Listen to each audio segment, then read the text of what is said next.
Bonjour les enfants. Alors, vous vous rappelez, on est tous au Cénacle avec Marie en train d'attendre l'Esprit Saint. Ils attendent l'Esprit Saint, mais ils ont aussi très peur. Donc chaque jour, quand ils se réunissent, ils ferment bien à double tour toutes les portes, toutes les fenêtres, pour être sûrs que les Romains ne vont pas venir les prendre et les emmener pour leur faire subir le même sort que Jésus. Ils ont très peur d'être prisonniers comme Jésus. Et Marie leur dit: mais n'ayez pas peur les amis, on va continuer de demander l'Esprit Saint. Dieu prend soin de nous, ayons confiance en lui. Alors, on va prier avec Marie, l'Esprit Saint. Viens, Esprit Saint, viens, Esprit Saint, viens, Esprit Saint, viens, Esprit Saint. Esprit du Seigneur, viens nous visiter, descends dans nos cœurs, sois notre invité. Esprit du Seigneur, viens nous visiter, descends dans nos cœurs, sois notre invité. Et pendant qu'ils étaient en train de prier l'Esprit Saint, tout d'un coup, un grand courant d'air. Hé, vous avez oublié de fermer les fenêtres? Ben non, tu sais bien que tout est cadenassé. Mais il n'y a pas qu'un courant d'air qui arrive.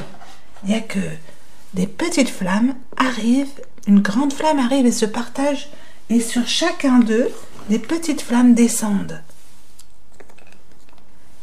Et tous ensemble, ils se sentent dans une joie, ils se sentent dans une paix qu'ils n'ont jamais remarquée encore jusque-là.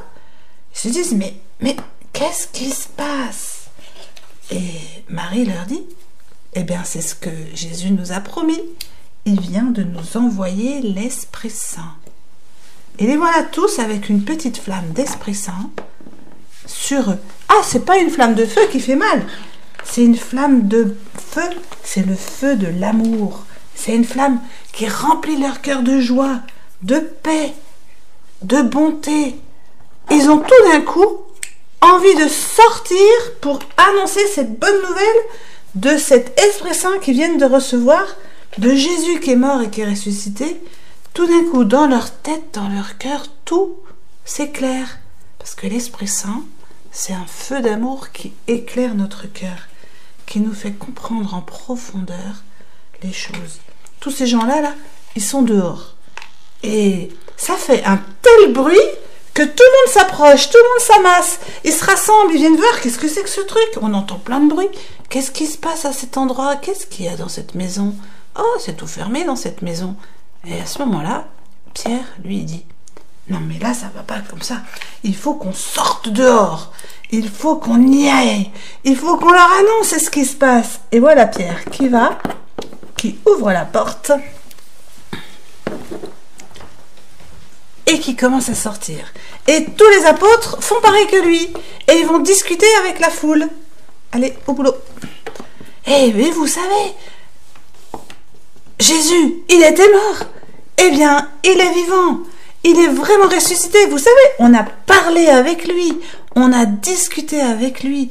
Et il nous a donné aujourd'hui son Esprit Saint. Non, c'est pas vrai. Si. Et puis, d'abord, comment tu fais pour me parler dans ma langue? Ben, ça alors. Eux se demandent, ces gens, ils sont galiléens?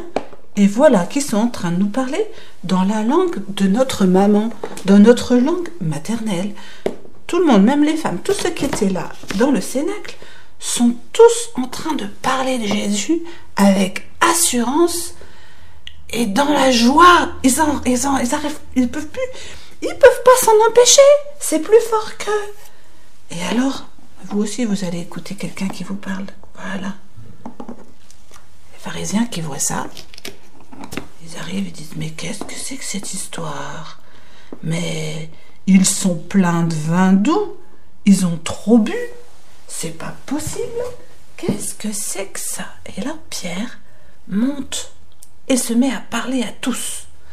Écoutez-moi bien, écoutez-moi bien. Alors ils écoutent et en même temps ils écoutent ce qui leur parle. Ça dépend de quelle langue ça parle.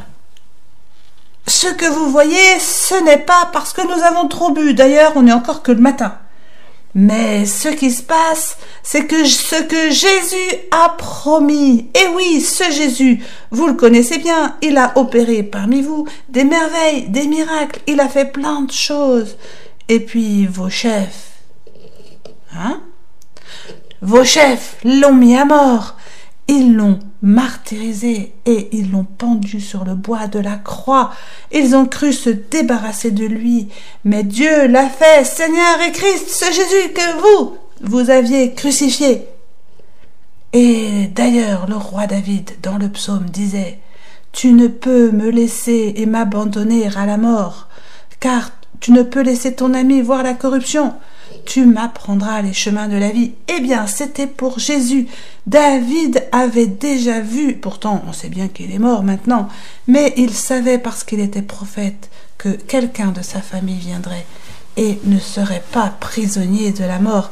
C'est Jésus. Dieu l'a ressuscité. Nous tous, nous en sommes témoins. Nous avons parlé avec lui, nous l'avons vu. Pendant 40 jours, il est venu nous voir. Ça fait 40 jours qu'il est mort et qu'il est ressuscité. Et maintenant, voilà qu'il nous a envoyé aujourd'hui son Esprit Saint. C'est l'Esprit de Dieu qui fait son œuvre. Et c'est pour ça que vous nous voyez parler dans toutes les langues de vos nationalités. Ben oui, à Jérusalem, à ce moment-là, il y avait des gens de toutes les autres régions qui étaient venus jusqu'à Jérusalem. Il y avait même des Égyptiens, des Arabes, des Crétois, de tous les pays. Et voilà qu'ils entendaient parler de Dieu et de la bonne nouvelle dans leur langue. Et alors, d'entendre Pierre, ils ont fini par se dire « Mais alors, que devons-nous faire ?» Ils se demandaient ce qu'il fallait faire. Et Saint Pierre leur dit « Ce que vous devez faire, vous devez demander le baptême. Soyez baptisés au nom du Père, du Fils et du Saint-Esprit.